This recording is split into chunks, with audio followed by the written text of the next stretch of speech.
क्या आपने कभी एक ऐसी दोस्ती देखी है जो जिंदगी बदल दे? एक 14 साल की मासूम लड़की, एक प्यारा सा कुत्ता और फिर ऐसा मोड़ जिसने पूरे परिवार को हिला दिया। जब प्यार हदें पार करने लगे, जब जिद पागलपन बन जाए और जब अंधविश्वास इंसानियत से लड़ने लगे, तब क्या होता है? ये सिर्फ एक बच्ची और उसके पालतू की कहानी नहीं है।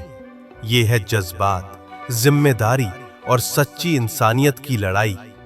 इस कहानी को देखिए, क्योंकि इसमें छुपी है एक ऐसी सीख जो शायद आपकी सोच बदल दे। रौनक एक 14 साल की चंचल और उत्साही लड़की थी, जो हमेशा अपने दिल की बात कहने और अपने सपनों को सच करने में यकीन रखती थी।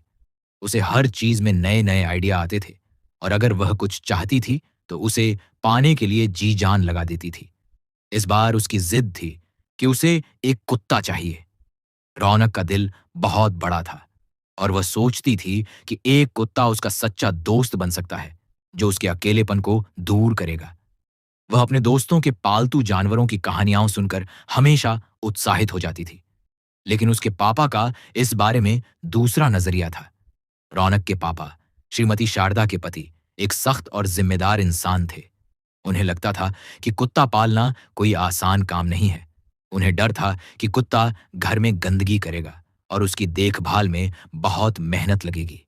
वह चाहते थे कि रौनक समझे कि कुत्ता कोई खिलौना नहीं, बल्कि एक जीवित प्राणी है जिसे ढेर सारा प्यार और देखभाल चाहिए। रौनक ने हट नहीं छोड़ा। वह रोज अपने पापा से कहती, पापा, मुझे कुत्ता चाहिए। वह मेरा बेस्ट फ्रेंड होगा और मैं उसका पूरा ख्याल रखूंगी। उसकी आंखों में चमक और जुनून देखकर उसके पापा का मन थोड़ा डोलने लगा। एक दिन रौनक ने अपने पापा को बताया कि उसने अपने दोस्तों के कुत्तों को देखकर सीख लिया है कि उनकी देखभाल कैसे करनी है।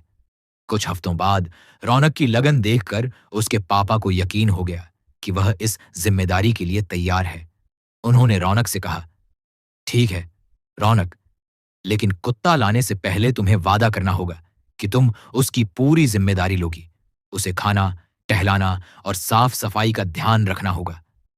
रौनक ने खुशी से सिर हिलाया और बोली, पापा, मैं सब कुछ करूंगी। मैं पूरी तरह तैयार हूं। इस विश्वास ने रौनक के चेहरे पर बड़ी सी मुस्कान ला दी। जल्द ही एक छोटा सा प्यारा सा पप्पी घर आ गया। रौनक ने उसका नाम टॉमी रखा और उसे अपनी दुनिया का सबसे खास हिस्सा बना लिया।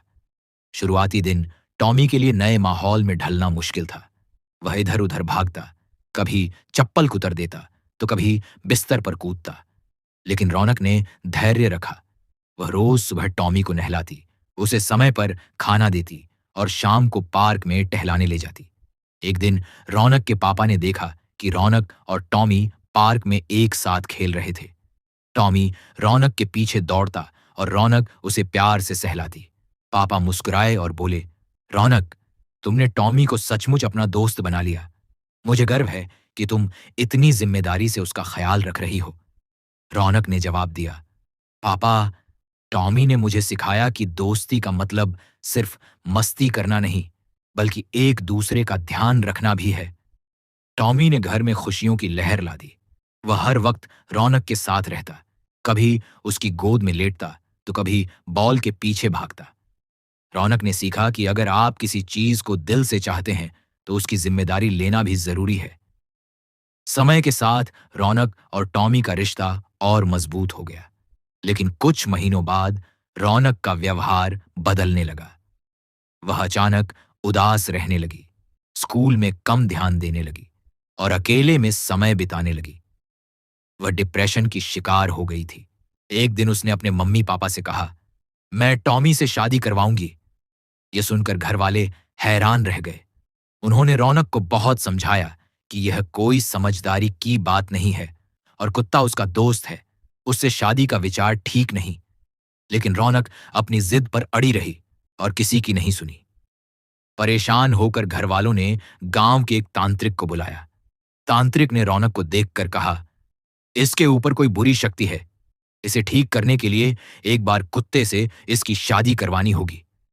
घर वाले डर और भ्रम में पड़ गए और तांत्रिक की बात मानकर रौनक की शादी टॉमी से एक छोटे से रस्म के साथ करवा दी। लेकिन इस सब के बाद भी रौनक की हालत में कोई सुधार नहीं हुआ। वो और चुप और उदास रहने लगी। आखिरकार रौनक के पापा ने फैसला किया कि अब तांत्रिकों के चक्कर में पड़ने की बजाय सही इलाज की जरूरत है।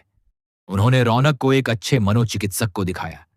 डॉक्टर ने रौनक की काउंसलिंग की और बताया कि वह डिप्रेशन से जूझ रही है, जिसका इलाज दवा और थेरेपी से संभव है। धीरे धीरे रौनक की हालत सुधरने लगी। वह फिर से हंसने खेलने लगी और टॉमी के साथ पहले जैसा समय बिताने लगी। इस अनुभव ने रौनक और उसके परिवार को सिखाया कि किसी भी परेशानी में अंधविश्वास या तांत्रिकों के चक्कर में पड़ने की बजाय वैज्ञानिक और सही इलाज पर भरोसा करना चाहिए। समय बीतने के साथ रौनक ने अपने स्कूल में एक प्रोजेक्ट शुरू किया, जिसका विषय था पालतू जानवर और हमारा जीवन। उसने अपनी और टॉमी की कहानी साझा की और बताया कि कैसे टॉमी ने उसे जिम्मेदारी और सहानुभूति सिखाई। उसने यह भी बताया कि कैसे उसने अपनी मानसिक परेशानियों को समझा और सही इलाज से ठीक हुई। उसके प्रोजेक्ट को स्कूल में खूब तारीफ मिली और रौनक को लगा कि वह अब पहले से ज्यादा आत्मविश्वासी और समझदार हो गई है। रौनक का सपना था कि वह भविष्य में एक पशु चिकित्सक बने, ताकि वह टॉमी और बाकी जानवरों की बेहतर देखभाल कर सके। वह टॉमी की छोटी मोटी बीमारियों का ध्यान रखती और जरूरत पड़ने पर अपनी मां, जो एक वेटनरी डॉक्टर थीं, से सलाह लेती। एक बार जब टॉमी को हल्का सा जुकाम हुआ तो रौनक ने उसकी पूरी देखभाल की और उसे जल्दी ठीक कर दिया। इस अनुभव ने उसे और मजबूत बनाया। रौनक के पापा अब पूरी तरह मान चुके थे कि टॉमी को घर लाना सही फैसला था। उन्होंने रौनक से कहा, तुमने टॉमी के साथ न सिर्फ दोस्ती निभाई, बल्कि एक जिम्मेदार और समझदार इंसान बनने का रास्ता भी चुना। रौनक मुस्कुराई और बोली, पापा, टॉमी ने मुझे सिखाया कि सच्चा प्यार और दोस्ती वही है जिसमें हम एक दूसरे का ख्याल रखें।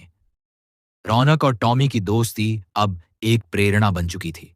टॉमी ने रौनक को जिम्मेदारी, प्यार और दूसरों की मदद करने का असली मतलब सिखाया।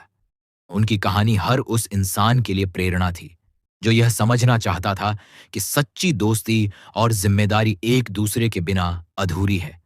रौनक को यकीन था कि टॉमी हमेशा उसके साथ रहेगा, क्योंकि उनकी दोस्ती समय या हालात से नहीं, बल्कि सच्चे प्यार और विश्वास से बनी थी।